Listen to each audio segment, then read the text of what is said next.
Welcome to Journalist Roundtable. I'm Corey Clark, and joining me here in studio is Marc Levy from Associated Press. Also joining us remotely are Lindsay Weber from The Morning Call and Denise Clay Murray from the Philadelphia Hall Monitor. Marc, I'll start with you. We just had the budget passed after, I lost count, over 4 or 5 months late. Yeah, 4.5 months, yeah. So talk about that process and why it was the way it was.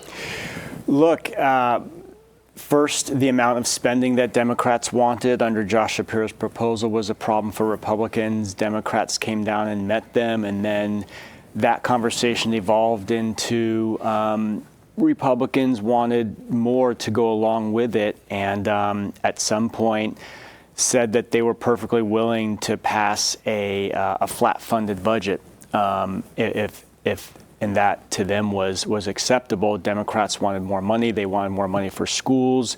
There's also a big need for more money for Medicaid because states are finding out that the people left on Medicaid rolls are far sicker and more expensive to cover than they initially expected when the pandemic ended. So the state needed more money for that. In the end, Democrats made some concessions that satisfied Republicans to get the spending number up. And Democrats got some other concessions from Republicans to go along with it that made them happy. One key concession was Josh Shapiro is backing off a climate program started under his predecessor to join what we call the Regional Greenhouse Gas Initiative, essentially an effort to limit greenhouse gases, planet warming emissions from power plants, fossil fuel power plants, coal and gas. Republicans have been opposed to this. It's been held up in court. And even though the previous governor, Tom Wolf, spent a lot of political capital on getting this passed into regulation, Josh Shapiro never fully supported it. An alternative he has in the legislature is going nowhere. And ultimately, Shapiro agreed to pull this off the books. Even though it's held up in court, he's pulling it off the books. And Republicans say that that will provide a boost to the state's energy economy, which... You're talking about Reggie, right? Yep, talking about Reggie. What was their biggest problem with it? They had a number of problems with it, but to distill it to their most recent point, they feel like it was frustrating any natural gas power plant construction for the last few years, which at the moment is more important than ever to build new sources of power because of our artificial intelligence economy is demanding more power. So if you look at what PPL is seeking, they're saying they're going to need 3 times the amount of electricity to satisfy all the data centers that want to come online in their territory. So that's just one example where the country and Pennsylvania in theory, needs more power to satisfy these data centers. And Republicans are making the point that if there is the threat of this extra cost that Reggie would impose on a power plant, generators are not going to come here. They're going to go elsewhere in the to another state that doesn't impose this extra cost to operate. Lindsay, you spent some time in the Capitol. How does this past budget process compared to times that you've seen? I mean, I can speak more to the local angle here because my beat is kind of specific to the Lehigh Valley. But I mean, we saw with how long this impasse dragged out, 4.5 months, counties and school districts really starting to feel a financial hit. I know in Northampton County, there was some consideration of furloughs of county workers. I think they were able to find the funding so that those folks would not be furloughed. But just the fact that that was even a consideration at the county level was a huge concern for those employees. Denise, was there a Philadelphia impact being felt? Oh boy, was it. In addition to the school district of Philadelphia having to borrow over $1 billion to keep itself afloat while the budget was being worked out, the main thing that folks here in Philadelphia are really, really angry about is the fact that there is no money included in this budget for mass transit. SEPTA needs help. It needs money. It needs money for new train cars. It needs money to make sure people get around. And if we are honest with ourselves, in a way, this budget was the folks in upstate Pennsylvania cutting their noses off to spite their face. Because let's face it, if southeastern Pennsylvania isn't working because people can't get to and from work because the mass transit structure isn't there, the rest of the state has to rely on stuff like the farm show. And don't get me wrong, I like the farm show. I think it's a very nice event. But if you compare the farm show to the Eagles playing, in a playoff game, the tax revenue you get from those two things is two entirely different sets of money. So that's kind of what people in Philadelphia are angry about. The fact that, once again, mass transit was cut from the budget, and it was balanced at our expense. There was a funding made available, though, at some point during the process, right, that sort of kicked the can down the road to temporarily fund. Way down the road. And the thing is, right now, regional rail is in such a state because they had to get train cars inspected at the behest of the federal government, that they've been cutting service right and left, particularly for our regional rail, which again impacts whether or not the state gets the tax ratables from the part of the state that is basically its ATM on time. So there was also an impasse in the federal government at the same time, and around the same time was resolved. Lindsay, you wrote about the local impact of that, and I guess with food banks having increased demand and no funding. That's exactly right. So that was a huge concern. I mean, I think the main ways in which that impact was felt was obviously people not receiving their SNAP food stamp benefits here in the Lehigh Valley and throughout Pennsylvania. I think off the top of my head, 2 million people in Pennsylvania rely on food stamps to a certain extent to, be able to afford their monthly groceries. And, when people found out that they would not be receiving that funding, food banks really saw, and food pantries saw, that increased demand. I paid a visit to a few in these past couple of weeks, and there were lines out the door. There were people showing up.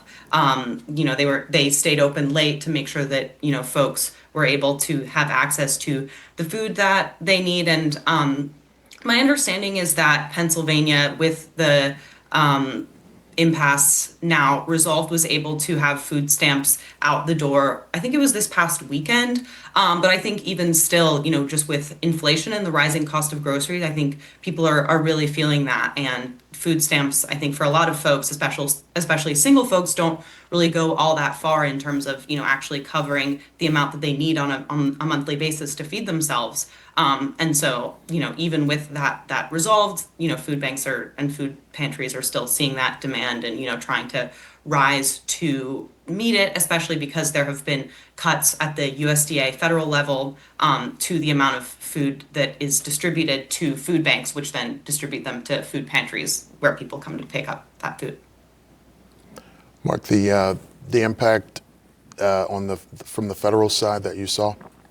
Yeah, in addition to what Lindsay's talking about, which was widespread and deep, LIHEAP money, so money that helps low-income families pay for their electricity bill, that's being held up in Washington right now, and it hasn't been released to the states.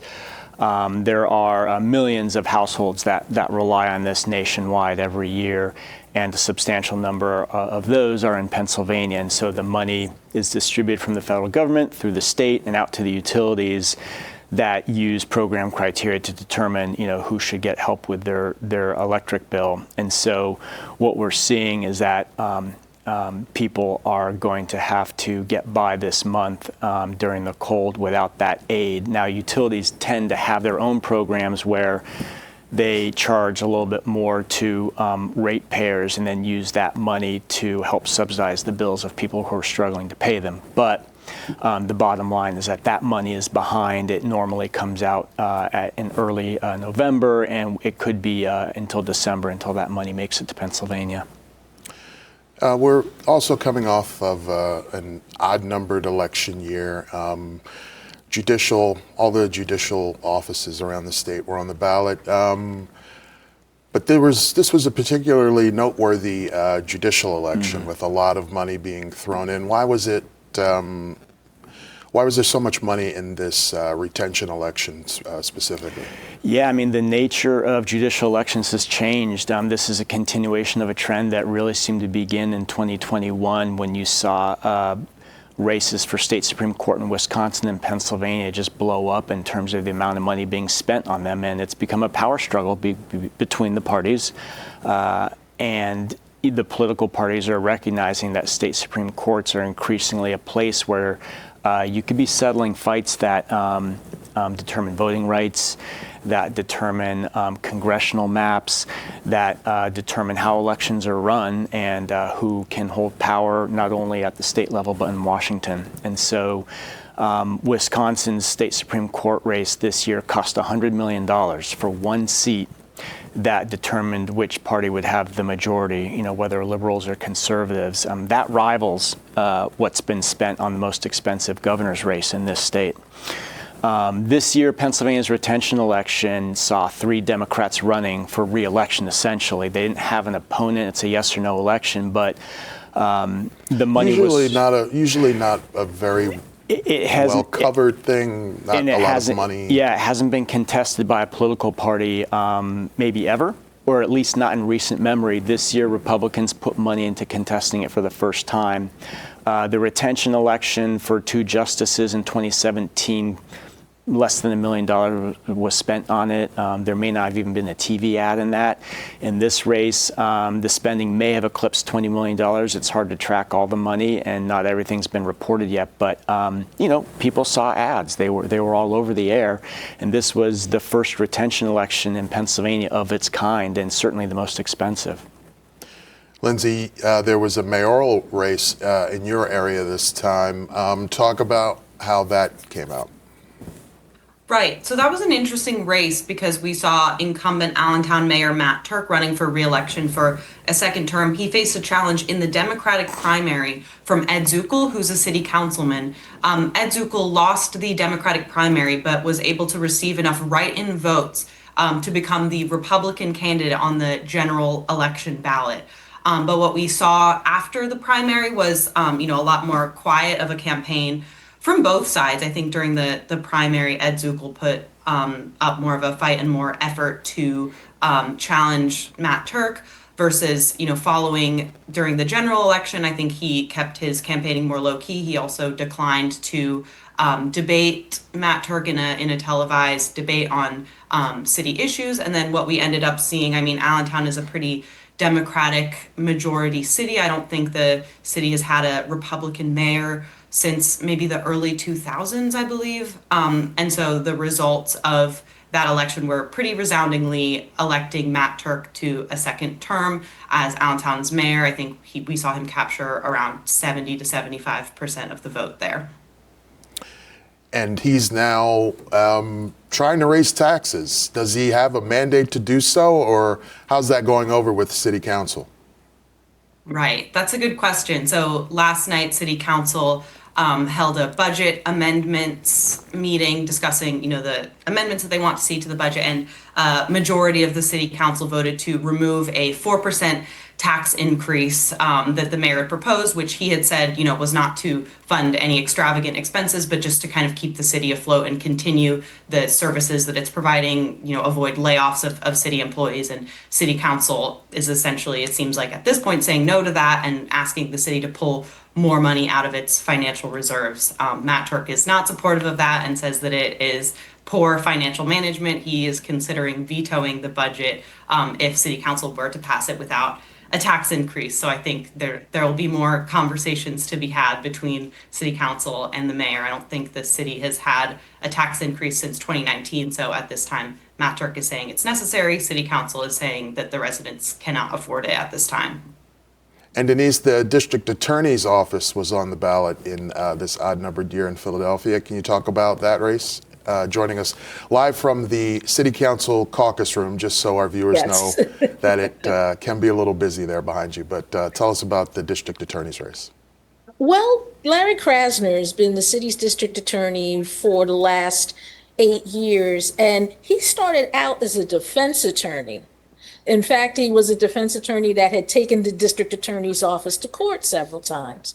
So when he ran for the office and he won it, he was part of what was then considered a group of progressive prosecutors that were looking at criminal justice differently, not only looking at the need for incarceration at times, but also looking at how to avoid incarceration.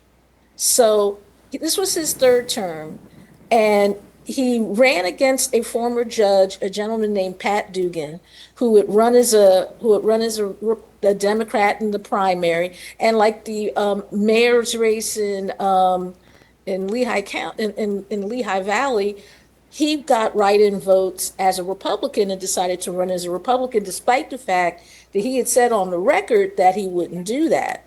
It really wasn't much of a campaign. Krasner and Dugan didn't debate again after the primary, and but it did get kind of nasty toward the end because a young lady named Kata Scott was found murdered in an abandoned on a piece of abandoned school property in the city's Germantown section, and the person who was alleged to have murdered her probably shouldn't have been out on the street because he was already charged with 2 sets of violent crimes against an old girlfriend of his. And for some reason, when he came for his second set of hearings, no one said, hey, look, he's been charged with this group of crimes too. Maybe he should either have like much higher bail or he shouldn't be allowed out at all. And of course, that became a campaign issue toward the end, but it didn't really affect the outcome, which was Krasner being reelected. And some of that had to do with the fact that for the first time in this particular race, this particular off-year race, we had a turnout of above 20%. It was close to 35%. And I think that some of that had to do with the judicial retention races. Those were really top of mind here in the Philadelphia area for various reasons. So that helped, a lot in terms of turnout for the district attorney's race, even though, most of the time, if you get a 35% on your math paper, that's considered, failing math. But in terms of voter turnout here in Philadelphia, that was a passing grade. So let's look forward to next year. It's a little bit early, but let's talk about the midterms and what's on the ballot next year. The governor's race, right? That will be top of the ballot next year, and you'll have Josh Shapiro, presumably as the Democratic nominee, running for a second term. The Republican who is endorsed by the state party is Stacey Garrity, the twice elected state treasurer of Pennsylvania. Primaries will be next May, but she is endorsed by the party, and the filing deadline will be early next year for them. After that, there will be races for Congress, so all 17 congressional seats will be on the ballot. Most of the state legislative seats will be on the ballot. The state house is very narrowly divided. The Democrats have a 1-seat advantage, so they'll be looking to defend that. In the state Senate, Republicans have a 3-seat advantage. They'll be looking to defend that. And of course, where the most money will be spent nationally is on the fight for control of Congress. And so with Republicans having a 3 or 4 seat advantage there in the U.S. House, there's hundreds of seats on the ballots nationwide, maybe about 35 swing seats, and 4 of them are in Pennsylvania. So there will be a lot of attention paid to seats in Pennsylvania and control of the U.S. House. Speaking of which, Lindsay, the seat in your area switched parties last year, and there's already 5 Democrats lining up to to take it back. Tell us a little bit about the shaping up of the Lehigh Valley congressional seat. That's absolutely right. So Congressman Ryan McKenzie in 2024 ousted former Congresswoman Susan Wild, who was a Democrat and held that seat for 3 terms. Ryan McKenzie is running unopposed for re-election. He's been endorsed by the Republican Party already, but on the Democratic side, it's looking like things are wide open. I can try and give a brief overview of the candidates, but one of them who jumped into the race late but has received a lot of attention and endorsements is Bob Brooks. He's a former Bethlehem firefighter, and he's had some high-profile endorsements from Bernie Sanders and also Congressman Chris Deluzio, who represents the Pittsburgh area in Congress. So it seems like he's emerged as a slightly more progressive candidate. I mean, receiving that endorsement from Bernie Sanders, and he's also been drawing on his working-class background as a Bethlehem firefighter. We've also seen Carol Obando Durstein.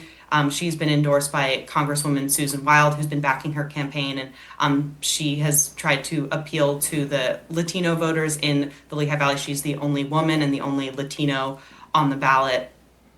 We've also seen Ryan Crosswell jump into the race. He's a former federal prosecutor under Donald Trump, but he resigned in a kind of a high-profile situation where Donald Trump's Department of Justice asked him to stop prosecuting the case against Eric Adams, despite evidence against Eric Adams for federal crimes. He resigned and had this public letter of resignation that received some public attention. So I mean, that's not even all the candidates, but that just goes to show how crowded the Democratic race is going to shape up to be, and there really isn't a lot of consensus about the candidates. So I think it's going to continue to be a competitive primary until we get into the general election. It's really going to become about the Democratic message versus the Republican message. And Denise, before we have to let you go, I think you have some city council issues. Tell us about the open seat that will be in Philadelphia next time. Longtime legislator and Congressman Dwight Evans is retiring. He had a stroke last year, and there was concern that he was going to do this. Right now, we have at least 4 people who are currently running or talking about running. Probably the most prominent for the purposes of your office is former Democratic Chair Sharif Street. He's a state senator, and he's running for the office. And Morgan Cephas, who is the chair of the Pennsylvania delegation here, for Philadelphia, is also running. But probably one of the more, as is Chris Rabb, who is also a state legislator here. But probably the most interesting of the people that's running is Dr. Ayla Stanford. She is a doctor that during the COVID-19 crisis was one of the doctors that formed the Black Doctors COVID-19 Coalition to make sure that Black Philadelphians got access to not only COVID-19 testing, but also the vaccine when it became available. She is the one that Dwight Evans is endorsing. And what makes that interesting is this is the first time she's ever run for office. And also, it's different when you're a beloved public figure who helped save lives and, you were known for that. It's different from going to that than going into the bare knuckle brawl world of Philadelphia politics. So it's going to be interesting to see, one, how much Dwight Evans's endorsement actually helps her, and 2, whether or not she's able to withstand the scrutiny that's going to come once the midterm elections start. All right, Denise, thank you very much. Marc, before we run out of time, I wanted to give you a chance to talk about this new influx of federal money for 3 Mile Island. There's a name that we maybe haven't heard in the last few years, but now is coming back to the fore. Right. The power plant, its owner shut it down in 2019 because they couldn't make money on nuclear power, or at least when you consider economies of scale, one nuclear power reactor wasn't making money. But now with the data center revolution, with the artificial intelligence economy, Microsoft is essentially paying the owner to reopen it. They're going to buy all the electricity, and Constellation, the owner, was going to spend $1.6 billion to reopen it. Now they're going to get a federal loan of $1 billion from the Trump administration. And it'll essentially lower their costs to reopen it, lower their borrowing costs. The bottom line is Constellation hopes to have it online again in 2027. There's a lot of approvals that go along with that. There's a lot of equipment that needs to be refurbished and replaced. But it's a lot of power to come back onto the grid, and it's a lot of power that goes to data centers. And it also marks something of a renaissance for nuclear power, where you have a new nuclear power plant for the first time in decades coming online in Georgia. You have other mothballed nuclear power plants that could come out of retirement, and then you have a conversation about essentially miniature nuclear power plants being built in this country. All right, well, I think we're almost out of time. I'd like to thank our guests, Marc Levy from the Associated Press, Lindsay Weber from the Morning Call, and also Denise Clay Murray, who had to leave a little bit early. Thank you for watching Journalist Roundtable. I'm Corey Clark. Good night.